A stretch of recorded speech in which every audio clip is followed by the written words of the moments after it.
what started to emerge is that these hundreds and thousands of hours that I had spent tracking as a child, the process at which you approach tracking animals is the same process to which you can bring to human transformation.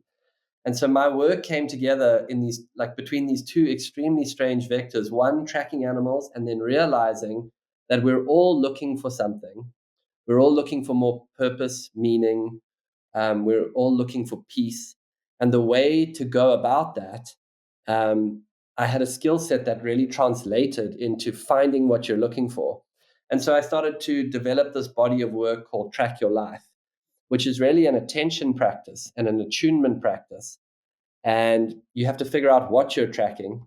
You have to figure out what those tracks look like. You have to be attuned to your body and your environment.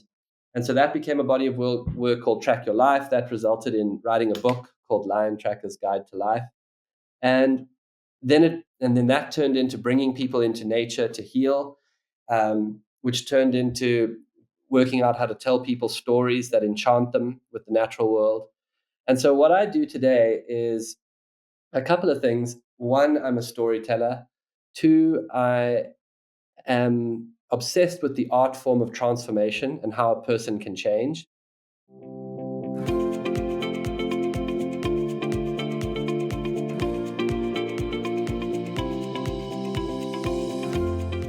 Okay, Boyd, welcome to the show.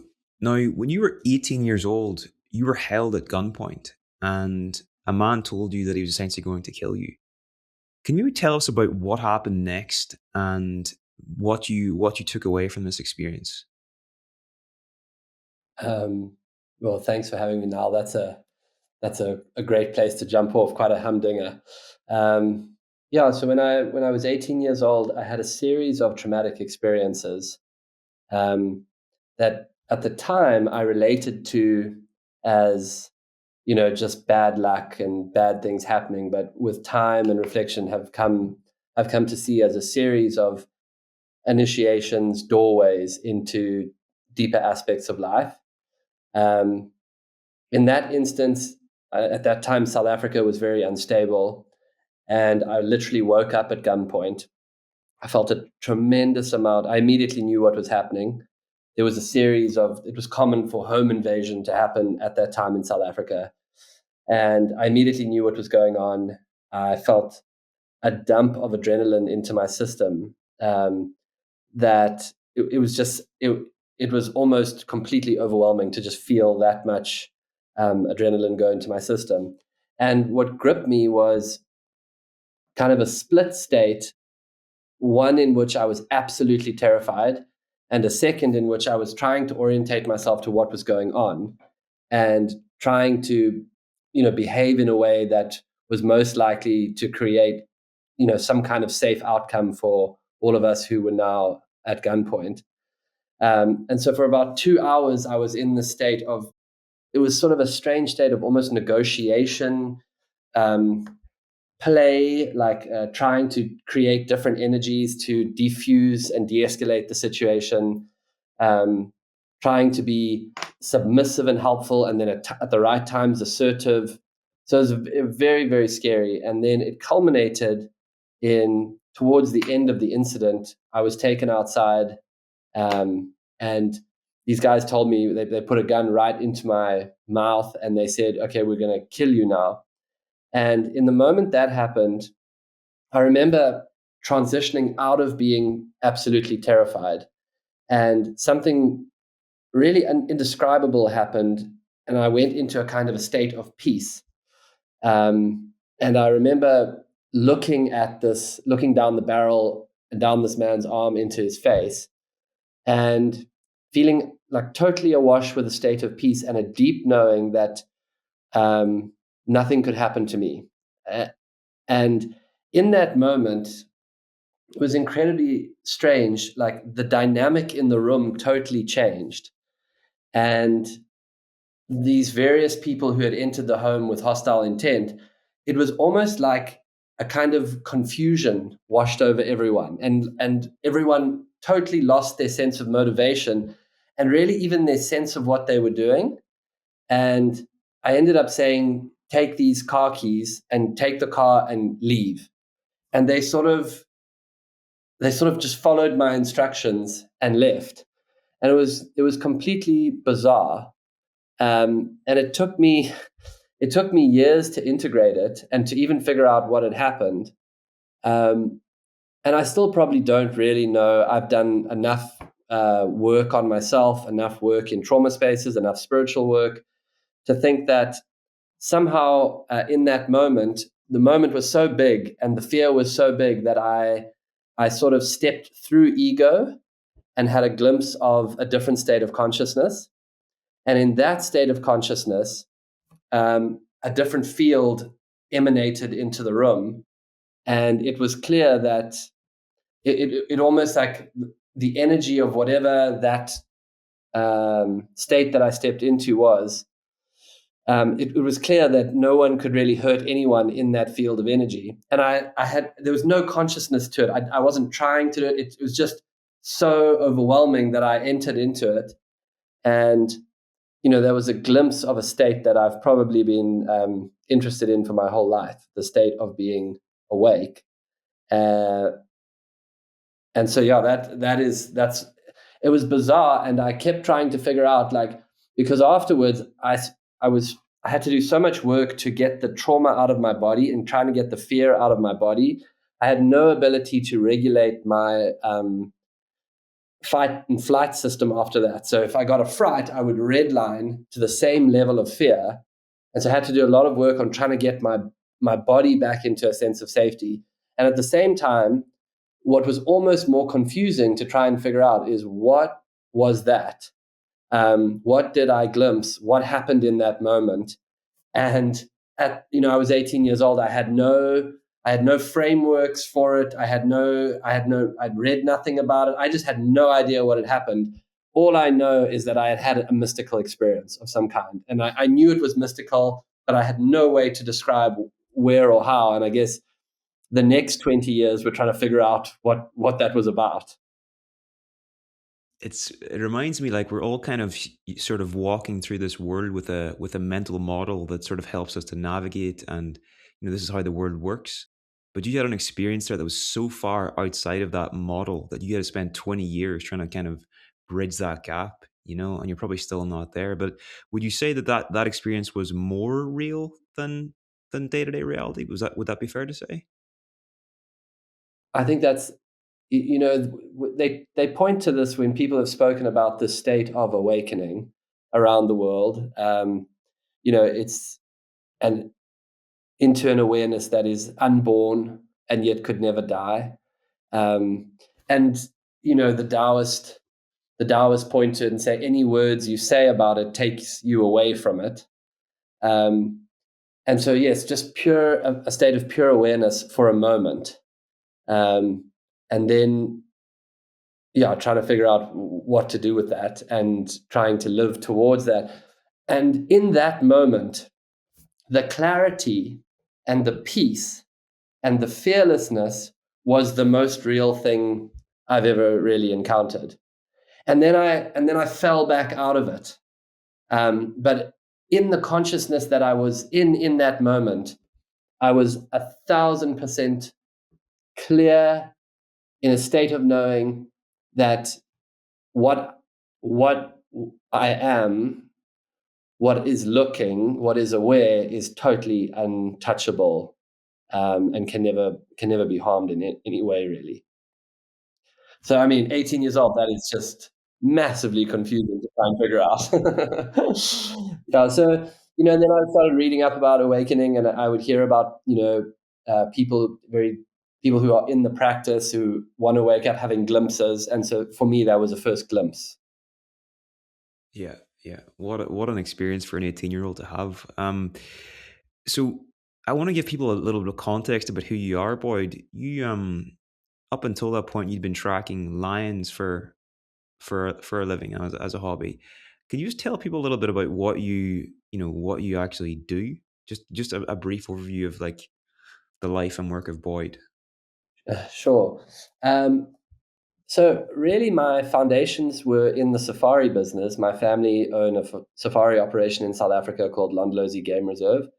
And so I grew up in a family of people who were living and operating in the wilderness in the wild eastern part of South Africa. My family had taken the land from a hunting operation with my great-grandfather in 1926. It had been a hunting operation till 1969 when my grandfather died, and my father and uncle and mother became the custodians of the property. And then they went on a journey to start to rewild the terrain, to actually start to heal the ecosystems. They did away with hunting and they started to enter into a different consciousness. And in that consciousness, they started to want to partner with the land. They believed that you needed to make the protection of the land sustainable. So they started a safari business, the idea that the safari business would provide jobs, it would provide a reason to protect the land. And so that's what I grew up in. And from the time I was very young, I was exposed to some of the best trackers in the world, Shangaan men, which is the tribe in the eastern part of South Africa. And so I spent hours and hours in the bush following animals and learning the art form of tracking. And I became adept at being in the wilderness. Somewhere in there, I was sent off to boarding school, a terrible boarding school as a 10-year-old, which for me was a very fragmenting experience because it was like going from the land into like these incredibly cold formal structures of education in a kind of an old school. South African boarding schools would be akin to like an old English boarding school. And I found that to be extremely challenging. We were locked up at night and I felt myself disconnected from the land. And so that was very hard for me. And then later in my life, I worked on the property. I worked as a safari guide. I had these series of experiences where things went horribly wrong. I had the incident that we've discussed at Gunpoint. A few months after that, I got bitten by a crocodile in the river and nearly lost my leg and nearly got eaten. Shortly after that, my family went into a very difficult financial situation. And so we were living kind of on the edge of financial ruin as a result of a whole lot of things that had happened. And so I was wearing all of that trauma in my body and that fear and trying to keep the business going so that we could stay afloat. And it was at that time that I met my first mentor, which is a mutual friend of ours, Martha Beck. And Martha, I was her safari guide. And we met. I was taking her out on safari, and it was kind of serendipitous how we met. Another safari guide had been her guide the year before, and he said, "You've got to meet this woman. She's a martial artist. She's just incredible to spend time with." And so I went into the guides room where they write down the names of who's going to take which clients who are coming on safari out, and I rubbed off someone else's name and I put my name on. And very early on, we were driving along, and Martha and I were chatting, and she said to me, the restoration of the planet will come out of a shift in human consciousness. And it was such a profound moment for me because I didn't, South African 18-year-old, or at that stage, maybe like 23-year-old safari guide, I didn't really even know what she was saying, but I felt a physical bolt of energy in my body. And I knew that whatever she had just said was profoundly important to my life journey. And then later, she sort of said to me, "Hey man, what's going on with you?" And I was like meant to be the guide, guiding the experience. And I was like, "What do you mean?" She's like, "Well, I can see that you've got a lot going on. You've been through a lot. There's something going on with you." And the way that she said it with such warmth and compassion, it kind of broke me open. And that breaking open became the beginning of a journey of healing for me that she really was the guide to. She was the quarterback. She taught me. She has incredible skills in the art of human transformation. She understands healing at a profound level. She understands how people change. And so she became my first mentor and teacher. And out of that, what started to emerge is that these hundreds and thousands of hours that I had spent tracking as a child, the process at which you approach tracking animals is the same process to which you can bring to human transformation. And so my work came together in these, like between these two extremely strange vectors, one tracking animals and then realizing that we're all looking for something. We're all looking for more purpose, meaning. We're all looking for peace. And the way to go about that, I had a skill set that really translated into finding what you're looking for. And so I started to develop this body of work called Track Your Life, which is really an attention practice and an attunement practice. And you have to figure out what you're tracking. You have to figure out what those tracks look like. You have to be attuned to your body and your environment. And so that became a body of work called Track Your Life. That resulted in writing a book called Lion Tracker's Guide to Life. And then that turned into bringing people into nature to heal, which turned into working out how to tell people stories that enchant them with the natural world. And so what I do today is a couple of things. One, I'm a storyteller. Two, I am obsessed with the art form of transformation and how a person can change. And I facilitate spaces in nature that do that. I also work with different people around the world as, I used to say coach, and coach is probably the most relatable word. But in some ways, I'm a kind of a corner man nowadays where I'll get dropped in to be alongside someone who's going through change. And I guide the process, and I do that with companies and also with individuals. So it's kind of this really weird and broad body of work that has emerged out of this strange background. But it's all the central theme of it is reconnecting with nature, reconnecting with self, waking up, and becoming the creators and storytellers of our own life, rather than just fitting ourselves into the boxes that society offers us. And so, what it means to track your life to me now, which is probably my core thesis, is to step out of the socialized paradigms that are offered to us. This is how you live. This is what you should do. This is how to do it. And to, instead of being told by a confused society who and how you should be, to go internal and pay enough attention that you start to notice what your own unique gifts are. You start to be drawn towards a life that feels more like an expression of you, and then you actively create that as you become the architect of that and the creator of that. Beautiful, beautiful. You said something there that really jumped out at me. It was whenever you heard Martha say that the restoration of the land will happen whenever there's a profound shift in human consciousness or something like that. And this had a big yes. And this caused like almost like a lightning bolt to happen inside you. And I heard you tell a story before where you went to a party in London or something and you were going around telling people that you were a writer just for fun, you know. But when you did it, you noticed this sort of something happened inside. And then you went home and you did some writing and you sort of, you noticed there's something happening here, something organic. So what based on experiences like this, what conclusions have you drawn about things like experiences like this? Like there obviously there's something there, like some kind of signal, some kind of compass. But this is big implications, I think. Yeah, it has huge implications. And Martha really, she first taught me this, and then once I started paying attention, I started to really be aware of it. When you arrive at a juncture in your life where you can almost feel, people report feeling stuck, people report feeling deadened in their own life, people report the feeling of just being adrift. People report the feeling of being like, I'm doing all the things. Sometimes they even say, I've got all the things, and I feel nothing inside.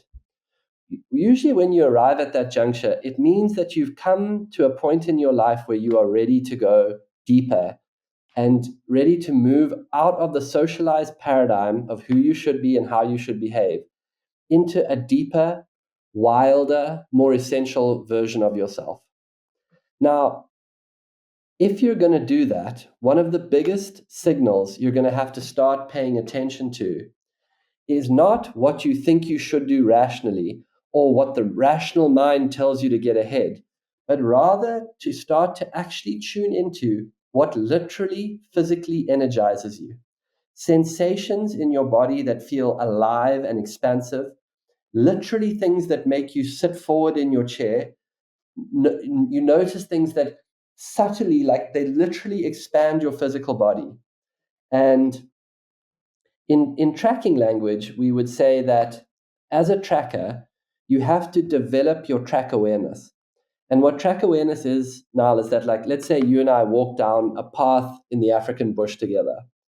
I don't know how much tracking you've done, but I'm guessing that I would see on the ground and attuned into all around us, I would probably see 50 to 60% more information than you saw. And the only reason for that is, but if we spent 3 weeks together, you would be seeing the same. And the reason for that is I have taught myself to see certain things. I've attuned my eyes, I've attuned my system, I've gotten good at gleaning information off the ground. Trackers call that your track awareness. And when you go somewhere with an amazing tracker, what makes it feel almost mystical is that they are following a path that most people cannot even see. But to them, it's there. It's there in the way the grass is scuffed, in the way a branch has been moved. They have taught themselves to see these specific search images. So what are you tracking what are you tracking if you want to create a life that feels like more of an expression of who you truly are? Or if you're looking for more purpose and meaning, you have to start to attune yourself to literally the track inside your body. And the track is energy and aliveness. Now, if you feel like very overrun or you burnt out, at first, it might be like the slightest glimmer of energy. But as you start to pay attention to it, you start to see, okay, when I'm with these people, I feel a little more of that. When I'm doing this activity, I feel a little more of that. And sometimes it can be incredibly subtle. But as you develop, and sometimes it'll be a big feeling, but you have to teach yourself to be attuned to it at different levels. And if you follow that feeling, it will take you um, onto a wild trail, away from the constructs of what you should do and how you should behave. And really, what I'm offering people nowadays is that if you follow that energy, it will take you into a life. It'll take you away from socialization. Other people might not understand what you're doing. It will probably be quite daunting. But if you follow the alive energy in your body, it will take you more towards yourself, more towards the things that you actually came here to do. And so for me, the first 10 years of my journey, I mean, look at my job. My job right now is some version of taking people out into nature, tracking animals, telling stories, flying around the world to tell stories to people, writing, being with people who are doing amazing things in the world, who are going through big changes. Like, it's really a weird Venn diagram. And it's one and it began literally on the day you described, when I went to a party with a friend. At that time, I was doing sales for the Safari Lodge. It was my job to go around the world and go see travel agents and pitch them on why they should send people to our Safari Lodge. And I mean, that was my job in my early 20s. And then I would fly back to South Africa and I would be a safari guide and I would work on the land. And then they would say, we don't have enough bookings, go see more agents. And so I was in London and I was a traveling salesman, and I went to a party with a friend and I was depressed. And I had been through these terrible traumas that I didn't really know what to do with. I was dead inside. I was doing my duty because I felt like this is what I had to do as to keep the lodge going and keep the family going. And we decided to play that game where you make up a kind of a story about yourself for a night. It's like a kind of a silly game that we used to play when we were traveling. And so my story that night was, I'm a writer. I was going to go to this party in London and I was going to tell people I was a writer. And it was meant to be a joke, but every time I said it, I noticed a little uptick in energy. And the result of that, and I was severely depressed. And the result of that is when I came home, I'm not someone who relates to themselves as a writer, but I got out my old Dell computer and I would sit down and I would start writing stories. And I would notice that while I was doing that, I felt less depressed. I felt less anxious. And the feeling was one of peace in my body. sometimes it felt like energy, but then as I refined my track awareness, my ability to track, sometimes I would just notice an absence of anxiety or depression. And so I said to myself, I'm just going to follow things that make me feel like that in my body. Now, rationally, no one wants, at that time, the publishing market was crashing. No one is buying books of unknown authors. You can't make a living doing it, all the things. But rationally, it was a terrible idea. But I knew that when I did that, I felt better. And so I just kept doing it. I mean, really, the grand, the grand master plan was just trying not. Oh, sorry, I've got a bit of a cold at the moment. The grand master plan was simply trying not. Um, the whole plan was just do things that make you feel physically more alive and more energized, and that is all I did into what is now a very, very unusual and interesting career. Incredible. Yeah, I think when you the more you do this and the more you tune into this, it's almost like there's something bigger working through you. It's almost like nature is working through you, but you sort of have to do your side of the equation as well. And I've heard you say that tracking your own gifts and being able to express your own gifts is a kind of medicine for the collective. I'm paraphrasing there, but along those lines, So just wanted to get your thoughts on what role does this play in the bigger picture of the world we live in? Like, why is it important that us as individuals we actually do this work and get in touch with that? Well, I would say two things about that. The first is that there is nothing more profoundly healing than finding and sharing your own unique gifts. When you do that, something it's a profound healing for the self. Um, when you stop abandoning yourself, when you stop objectifying yourself, and you just become yourself and then start to express that, it's a very deep healing. The next thing that I would say is that to me, there are some characteristics almost to people who are like this. And certainly Martha has been that for me. I've had other mentors and teachers who are like that. But what would I say? The first thing is when someone does that, um, it's a kind of modern day activism. If you've ever been around someone who's really deeply in their own essential gifts, usually they never try to pitch you or convert you, but you notice when you're around them, you feel better. The second thing is people like that have a profound sense of enough. I am enough. I have enough. They enter into the enoughness of being. And so what dies is the desire to consume more things to feel better. They almost always have an inclination towards simplicity and nature. They almost always have a pull towards acts of creation. People I've been around who are like that are almost always service orientated.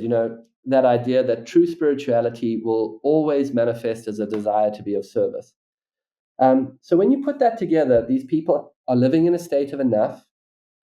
They're attuned to nature. They find ways to simplify their life. They let go of needing to consume, and they live with a connection to a knowing inside themselves, including their own moral compass. They are not easily swayed by propaganda, by the troubles of the time. They live daily and do what they know to do. And almost always, that what I see in people who are in that, who've done that, it's to be creative and to be of service and to uplift others. And so I really do feel that there is an activism to discovering and sharing your own gifts. Firstly, amazing things happened around a healed person. Just being around someone who in themselves is in their own beingness. You can feel there's a lack of need. They're not trying to get anything. They're not trying to claw their way anywhere. And secondly, almost always people who find themselves in a state of giving and service and simplicity and quietude. Um, and I think that that's just been my experience with people who've really done the work, of excavating their conditioned responses, becoming who they are, sharing their gifts. They just, and I think a lot of people doing the work to enter that state would have a profound effect on society and the world, just because they're in a state of abundance. They're not trying to get anything. They're not needlessly seeking. Consuming falls away. And I just think that more people in that state would have a profound effect on the collective because of those attributes. That yeah, that makes a lot of sense. Just the idea that these people that are sort of already in their gifts and contributing to the world, they have a deep sense of enough, and they don't really need to consume. And you take away that need to sort of overconsume resources, then that would have a profound shift in the planet. So I totally get that. Um, with regards to, you've spent ridiculous amounts of time in nature. You spent 40 days and 40 nights living in a tree. I've heard. I've heard you say that nature is almost like a storytelling machine. And when I heard this, it made me think of a question. It was like, to what extent do you think that meaning is embedded in the nature of reality itself? And whenever we're in right relationship with nature, with the natural world, that it naturally emerges. Oh, I mean, I think that that's profoundly correct. So let me say what few entrances into that. The first being that in a society where the individual self becomes disconnected from the whole, the search for meaning is reduced to a state of comparison. And what I mean by that is when you're always trying to figure out who you are in comparison to everyone else, what starts to happen is your own ego objectifies you. And you start having thoughts like, how am I doing? And at this phase of my career, I should be way more advanced than I am. They've done really well, which means we've done less well. So it's this constant state of comparison. And then enough time in that state of comparison starts to create self-loathing. And then usually you enter into some form of numbness, anger turned into the self, um, or nihilism, really. So you start to move, when you're disconnected from the flow of life, you start to move into nihilism. It's just a feeling of like, why are we doing this? What's this all about? I move numbers around the screen all day. Now, the opposite side of that, which is much more common in cultures that lived in nature and really starts to occur naturally in anyone who starts to get more time in nature, is they start to enter into a relationality with that naturalness. And what starts to fall away when you live alone in nature, for one, you don't self-reference so much all the time. How do I look? How am I doing? What's happening? You rather feel yourself in relation to the trees around you. It's so much less comparative. It's actually, I know that when I go down to the river, there's a buffalo that likes to graze here, so I need to be aware of him, make sure that I don't disturb him. I know that there is a bushbuck that feeds up and down, and he likes to feed in the late morning after the baboons have been through the trees because they shake the fruit loose and leaves fall to the ground. And you start to see this incredible web of interconnectedness. And then you start to feel yourself as a part of that. And as that deepens, the next state that you come to is, rather than trying to know nature, you start to feel yourself known by it. And when you start to feel that, that's a deep feeling of belonging that starts to take root in you, rather than the feeling of disconnection and comparison. And then as you tap into those stories around you, meaning starts to constellate almost instantly without any effort, in the feeling of, I know that there's a small spurfowl that likes to come to my fire after I've cooked because there's crumbs left from the pot. I know that there is a specific owl that has a chick in these large trees in which I'm living. And that, it just profoundly shifts everything. You don't have to work so hard for the meaning. And then incidences start happening. Every day you go out, every day something occurs. When I was living in the tree, I was literally living in a small area of like a couple of 100 square feet around the tree. And the stories that happen there every day, a hawk chasing a spurfowl, a leopard that walked through and then mated down in the river, that then I suspected later had cubs there. Just like every day something was happening. A hyena that came into the camp and stole my washing kind of bucket. Like every day something was happening, and it's so alive in that way. So I think that when we rob ourselves of the relationality of life, meaning starts to break down. And very simply, by reconnecting ourselves with nature, meaning will start to naturally constellate wherever you are. If you just went out walking on a piece of land daily, you would start to get to know things. Things would happen. Your walks would be different every day, and there would be a quality of meaning that would start to emerge out of that. And so, I think that's a long answer to the question, but relationality, your ability to tell the story of what occurs, feel yourself in a state of belonging, meaning starts to flow into that. Just think of how anywhere where you have relationship in your life, with your spouse, with your partner, with your kids, with your work, with your local like community, wherever there is relationality, there's meaning.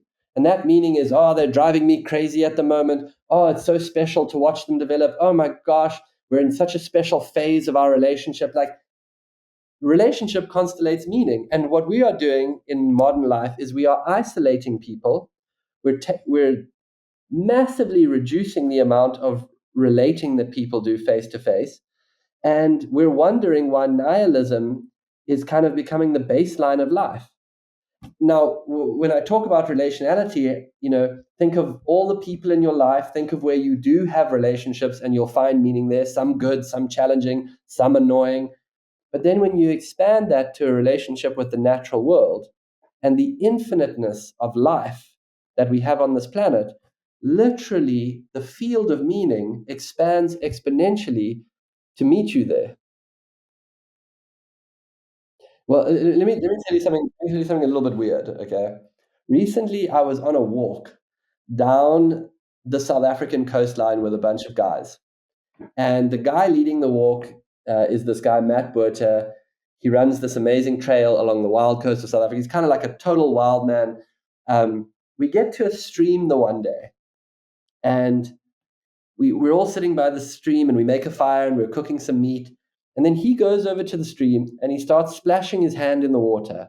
It's a freshwater stream, but this giant freshwater eel comes up, and he starts giving it little tidbits from this barbecue he's doing. And there was an American guy on the trip, and the guy said, "Hey man, how did you know that eel was here?" And he said, "Well, what do you mean? I stop here regularly. That eel's my friend. We've got to know each other." And this American looked at him and said, "Wait, let me get this straight. Are you telling me that you are friends with an eel?" And it blew his mind because it was so outside of his meaning structure. But to Matt, it made total sense. He walks this area all the time. He's gotten to know the different rivers. He's gotten to know different animals that live around there. And literally, one of the relationships he has is with an eel. Now I know that is like somewhat ridiculous, but it points to what we all would have had if we lived closer to nature. We would all have had animals that we knew in the area. We would all have been more attuned to the seasons. We would have known good places to hunt. We would have known good places to gather. We would have known what cycles we were in and where to go to get honey at certain times and where to get water. In South Africa, there's a bird called a honey guide, which is literally a bird that will call you to honey. It's evolved with humans. And so we lived in this net of strange interspecies, interflora relationships. And that, we're losing all of that. And as we lose that, we wonder why we feel isolated and alone. And so to me, nature is the ultimate medicine to meaning, because it will produce encounters, relationships, and stories. And those are the foundation of meaning making. Sorry, it's a bit of a hot topic. So I hope I didn't barrage you there. No, that was fascinating. Yeah, it just makes me think about how out of sync we are with the natural world. And healing is really a process of getting back in sync, both with ourselves, with each other, but also nature too. Um, a couple of Well, things I with wanted what to. are, you know, nature is this series of interlocking intelligences. And as you spend time there, you realize it's so intelligent to watch it. When you wake up in the morning and you see how a spider has spun this incredible geometry of a web, and it's dripping with dew. And then later that day, you see it catch an insect and feed on that insect. And then you start to see that the tree that is holding that web is being nourished by infinite nutrients from below it. And you start to track the interconnectedness of life. And then you start to know yourself as a part of it. You are a part of that intelligence. And so healing is to return. Healing is subtractive. It's to take away all the things you put over that so that just what you are can shine through. I mean, the big joke of personal development work, coaching work, transformative work, the big joke is to discover after years and years of hard work, defracking your mind of programs and conditioned responses and things that were put on you and social structures that you internalized and trauma that froze you. Once you've cleared it all away, you realize that what you always have been and what you always are is a part of that intelligence. For sure, for sure. Um, I really like your definition of presence as being access to the moment. And I don't know if this links or at all or not, but I've heard you talk about actually being charged by lions, like lions coming at you with intent. And in that moment, obviously, that requires a great deal of presence. Can you just share your experiences of actually navigating that kind of situation? Because there are very few people on the planet that have been charged by a lion in a life or death situation, and how you actually deal with that. Yeah, so presence, the natural world is constantly in a state of presence because there's no verbal mind. So there's no past or future. There is only what is occurring in that moment. So when you look at a 60-year-old elephant bull moving through nature, he's moving out of his instinctual body. He's moving out of a deep state of knowing, and he's not thinking, yesterday the feeding was good, but today it's really bad. And that means tomorrow we could have a massive crisis. He's just there in the state of oneness and wordlessness. And so nature is always in that state. And as you learn that language, it sort of conditions you to be able to go into deeper states of presence. Um, so presence is, what is the moment asking of me? And it's not my conditioned response, it's what I know to do in this moment. So when you're operating in nature, like sometimes we'll come across an animal, and based on the distance, its body language, what energy it's conveying to you, sometimes the thing you know to do is to move away. And often that is what you will do if you can. You simply give it the necessary space. On occasions when we track lions, normally the response of lions is, the ideal is you want to find them without them knowing you're there, and then you want to move away. Sometimes the lions will sense you, and most of the time they'll get up and they'll move away from you. Um, on some occasions, and often if they have cubs or if they have meat, they will come at you as a way to say you're coming too close. And in that moment, it's a great example of moving out of conditioned response, because what you want to do when a lion looks at you in the eyes and starts to move towards you, snarling intensely, and then runs at you, is something in you wants to run. But if you can actually feel what the animal is saying to you, you realize that what's being asked is that you meet that energy with presence. So you stand your ground. Sometimes you'll even be aggressive. You'll move towards it. And then the lion stops. It continues to growl. And then you start to give it space. And so you indicate to it quite quickly, I've received your message. I'm not going to run from you. I'm not afraid of you, because then you become a prey animal. But I want you to know I've received your message, and then you start to move away. And you have to feel into the right moment to do that. So it's very sensitive. But what's funny about it is, if people think of that as some kind of like war story where you're trying to like say I'm a really brave, tough guy. But actually, to us who do it very regularly, and to great trackers who do it, it is more a case of simply reading the energy, meeting the energy, and you can feel what is being required of you, and then moving away. And it's not to say that when you eventually move away, you don't get nervous giggles and you have adrenaline in your system, but you're actually in a dialogue with the animal, and you want to convey the right energy back to it so that it can sense, I'm not prey, I'm not afraid of you, and I've received your message and I'm moving away. I have no idea how you're able to do that. That's ridiculous. But With could I say a few other things about that? Of course, of course. So when we talk about presence being access to the moment, it means access is a funny thing. So what keeps you out of that? Well, a few things. One, socialized and conditioned responses. Trauma, a place where you feel like frozen. Roles and identities will keep you out of it. Sometimes a simple illiteracy will keep you out of it. And so, for example, let's say someone is in extreme distress. But when you see that distress, it starts to bring up a distress you once felt. Like, let's say they're distressed because they're feeling tremendous abandonment, and you had that. And so what it starts to do is it starts to take you back to that experience you had. Or when you were young and you saw someone in extreme distress, no one knew what to do with it, so they just ignored it. So all you know to do is ignore it. You just simply do not have the literacy to know how to handle the situation. Or you're stuck in a role that has become calcified, which is, I'm the one who is always stoic and clear. And so those are the things that keep us out of simply being able to be there. And the moment might be calling for extreme sensitivity and compassion. The moment might be calling for them to feel safe because someone is firm and directive with them and present with them. And so we all want to be in presence, but sometimes in order to cultivate our presence, we have to become aware of the things that keep us out of it.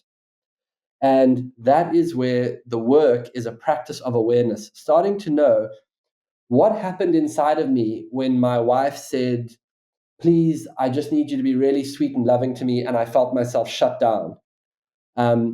What happened in that moment? I felt my body condense, and okay, here comes. I used to have a relationship with my mother where she was extremely needy, and I had to shut down to protect myself from her neediness. And so now here it's playing out somewhere else. So the work is becoming aware of what occurs and what keeps you out of presence. And so those are the sort of things that we need to become aware of, so that we can deepen our presence and deepen our access to the moment. I just didn't want it to be too obscure for people. Presence, becoming able to meet the moment, is it's cultivated, and you have to practice by generating enough stillness and awareness in yourself that you can start to identify what keeps you out of it. And then the next step from moving out of identifying what keeps you out of it would be to start to develop the literacy to make new choices. So that's almost like a little catalog of how trauma and life sometimes freezes us out of presence. Does that make sense? It does, it does. And is this something that you carry with you in day-to-day life? Are you always kind of sort of feeling into and sensing, what does this moment require of me? And then trying to respond in that fashion? So what I would say is that all of this that I'm talking about, tracking your life, becoming aware of the energy in your body, developing your track awareness, starting to become aware of what freezes you, starting to notice your conditioned responses, becoming aware of thought patterns and beliefs that are your personal religion for how life is. All of this is moving into an awareness of that. and then starting to make choices from new places. And as you do that a lot, what happens is the mind and the heart and the body start to become almost one with each other. And so you can feel where you cross yourself. You can feel where something is definitely for you. You can feel where something is not for you. There's a sensitivity to the practice of learning to track your life, to live in an awake way, to the point where it's not so conscious. Like if I saw someone going through something and they turned to me and they required something of me, I wouldn't consciously think this moment needs that. It's more like a knowing flows out of me in that moment. So I'm not trying to do it. It's just there, but it's there because I've spent 20 years removing stuff. Okay, okay. Um, Something I've heard you say that I find quite different than what most of the things you would hear is that if you want to change, if you want to transform yourself, the first step is saying, I don't know, but I want to. So why is this the foundation of all of this? Because when you really arrive, what happens is when you're socialized, when you're still like, I'm going to do the good social thing and do all the things I should and have to make it to where I need to make it in life. What happens is then you get to a point where you feel stuck and you look at that same social construct of society and you try and find something that fits you. So if you've been working in finance, but you feel like this call to healing, and now you look into the culture around you and you say, okay, well, I guess I could become a hospice nurse. I guess I could become, a doctor's assistant. Like at least that's more like what I want to do. Um, so people look into the culture to try and fit themselves in somewhere. And what I'm saying is that when you really arrive at a point where you want to, I'm stuck, I'm calcified, I don't feel aliveness, but I know I want to do something different. Almost always, if you're going to really go for it, the first step is actually, I don't know what that is. I don't know how that wants to express itself. I don't know how that will come to me. And I'm willing to step forward without knowing. And so when you really are at a deep juncture of transformation, almost always the first step is I'm stepping without knowing. I'm willing to open myself to the fact that I don't know what it is. I don't know where I'm going. I don't know how this plays out. But I'm willing to handle the tension of not knowing. And it is a tension because our whole lives we were told from school, from everywhere we went, you have to know, you have to get it right. But when the transformation wants to take root at a deeper level, the first movement I've come to find is I don't know. But it's not, I don't know, it's I don't know, but I'm paying attention now. I'm willing to sit in the openness and discomfort of not knowing, but I'm sitting there with real attention. And what starts to happen is as you sit there with real attention and attunement to your body, you start to notice the people, places, things that give you a little bit of energy. You can start to take steps towards them. You start to literally daydream about things that you're interested in. You start to notice the things that grab your attention, and all of those are the beginning of tracks towards a life that is a fuller expression of who you are. And so it requires stillness, it requires courage. But if you say, I know, I can feel in myself, there is something else, there's a deeper expression of myself, and you say, I'm willing to step into not knowing, but with an awake attention. I'm going to tune into my body, I'm going to move, and then I'm going to take small steps towards where there's more energy. I'm telling you, within 10 days, you will start getting unbelievable and unexpected traction. You will start to notice there's a whole lot of other things that are calling me, and your rational mind might be flipping out. But if you stay in it, you will start to see that there are themes. There are ways in which life is intelligent and almost wants to pull you into your full expression. For sure, for sure. Um, yeah, just an observation, and this might lead nowhere, but going back to the very start of the conversation, when you talked about that experience and this, the ego structure almost vanished, and there was this temporary sense of you were this bigger self, and you were really connected to everybody else in the room, even the people that were threatening to kill you and all the rest. And you spent 20 years kind of wondering what that was and working yourself and all the rest. And it seems that a theme in everything you're sharing is about sort of almost removing that boundary that we all carry between ourselves and others, ourselves and the natural world and all the rest. And that's, your definition of presence is access to the moment. Your foundation in transformation is saying, I don't know. This is all about removing these superficial layers. With regard to, you spoke earlier about how transformation, or sorry, the information is always there if we're looking for it, or if we have the eyes to see it, right? Especially if we're looking to actually grow and change. Is there anything that you can now see clearly that's very, very important that you couldn't see before before you did your inner healing work? And a second part to that question, I know I'm throwing a lot at you, but almost finished. The second part to that question is, how is your inner subjective experience now different than it was before you started doing this internal work? And what's the difference in quality of life for you in the before and after? Okay, so the one thing that I would add to what you said is it's true that as your awareness grows and as you cultivate awareness and you start to see, like through Byron Katie work, for example, oh my gosh, I have a whole lot of thought patterns and beliefs that need to be questioned. Oh, I see that there are fragmented parts of myself, and I'm going to start to become aware of how they drive me unconsciously. I'm going to start paying attention to what actually energizes me. I'm going to start getting still enough to feel my own internal guidance system. So the only thing that I would add to what you said is yes, there's subtraction to that, but then as you subtract and you start to feel that state of awareness in yourself, um, there is also action to be taken with it. So it's not totally passive. You're just removing barriers in a very kind of masculine Zen way. What I've found is that as you get more in touch with yourself, love, your heart, awareness, the essence of your heart, it acts.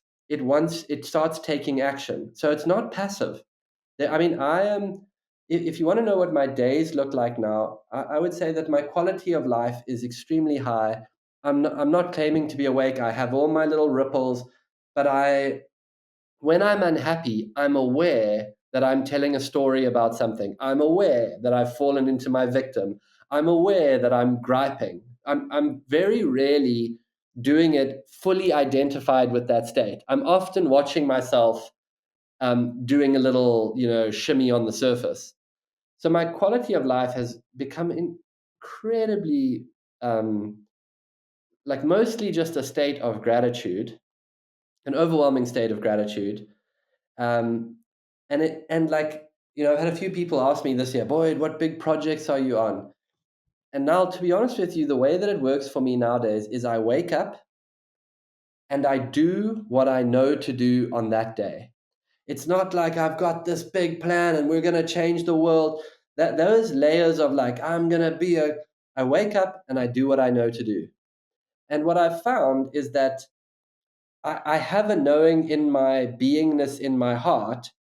And some days that looks like taking care of my son. Some days that looks like taking a group out. Some days that looks like creating something new to bring new people in. It has a myriad of different ways. Some days it looks like consulting to venture capitalists. But I just do what I know to do. And it's a very beautiful way to live. And I feel very aligned daily. And I also know where I cross myself. If I do something that feels like off, I can feel where I've crossed myself. So that's what I would say. You do the work. As you do the work, your channel opens. You become more attuned to a sensitive state of awareness.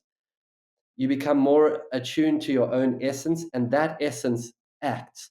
but it doesn't act out of a rational plan of how to become the best guy in the world and write a best. It just does what it knows to do today. That's it. And it's really not that sexy, but it's a great way to live once you tap into it. Sure, for sure. Okay. Well, that's a great note to end on, Boyd. I've enjoyed every minute of this. Where can people find you online, learn more about your work, and get your book? Oh, thank you so much for having me. It's been really, really cool to chat with you. So I'm on boydvarty.com. Retreats on there, books on there. I've written 2 books, one called The Cathedral of the Wild and another one called Lion Tracker's Guide to Life, which I think you can pretty much get on any of the platforms. The podcast is called the Track Your Life podcast, and it's really it's just me story hunting for great stories. Brilliant. Okay. Thank you, Boyd. Thank you, Niall. Thanks so much for having me. If you enjoyed this episode, you might also enjoy getting our 7 Insights newsletter. This is a once per month email where I share 7 of the most valuable insights I've uncovered in the previous 30 days. It includes book, podcast, and documentary recommendations, as well as questions and quotes specifically curated to help you live a more creative, intentional, and meaningful life. It currently goes out to over 50,000 subscribers each month. And if you're interested in joining them, you can sign up via the link in the description.